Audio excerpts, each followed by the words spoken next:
Hello friends, welcome back to the Sparkle Twins. It's me, Mime, and today's topic is how do living things that affect the environment. Let's get started.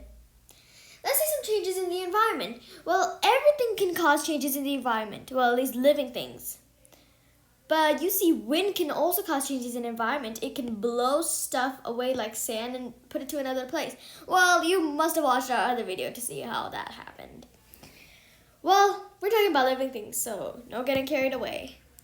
Well, all living things cause changes in order to survive because they all need the same right resources to grow. So there can also be competitions. Well, competitions are when two living things or more are fighting for the same resources. So that's what competition comes in to survive. Well, there's one more thing.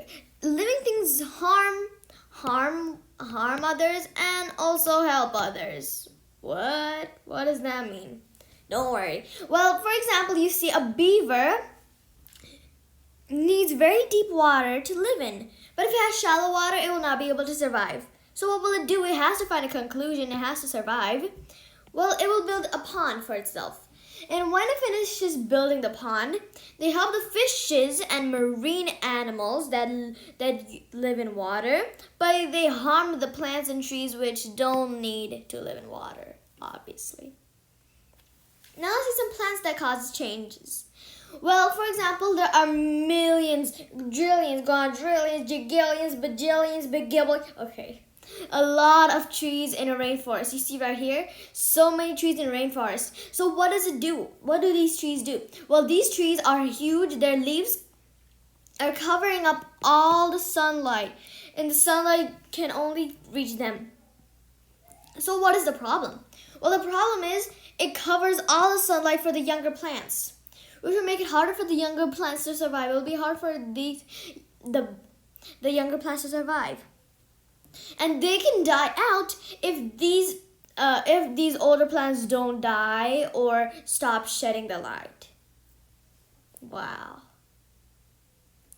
Now, animals that cause change. Well, we already went through this beaver one, but we're just going to go through it again.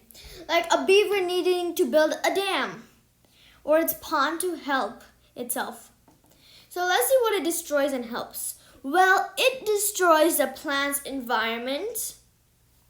Well, it destroys the plant's environment and it helps marine life. Wow! Now, humans that cause change. Well, humans cause lots and lots of changes around the world. Well, humans are living too. They also need space. Well, for example, a person needs a house, so they would want to build it. So what do? They build it in a bird's environment. They will harm the bird's environment because now they're building their things in the bird's environment. But lucky, birds that they have as pets are lucky and are not harmed. But also people build bird houses for other birds to live in too, but that's still not enough. I mean, you can do it, but that's still not enough. There's too many birds. Now let's see how this bridge can harm and help the environment. Well, this bridge can help humans, but it can harm marine life that was there. Like for example, they were building right now, and then they were building right here, and then they start building this part, and then it could kind of, shrink the amount of water here. That's what it can harm and help the environment. Ooh, they both start with letter H. Fact time! Well, did you know that beavers can cut down 200 trees per year? Oh my gosh, I feel like we're talking about beavers this entire video. Okay, let's stop. Well, that's the end of today's video. Hope you guys subscribed, liked, and hope you guys learned something new. And I'll see you guys next time. Bye-bye!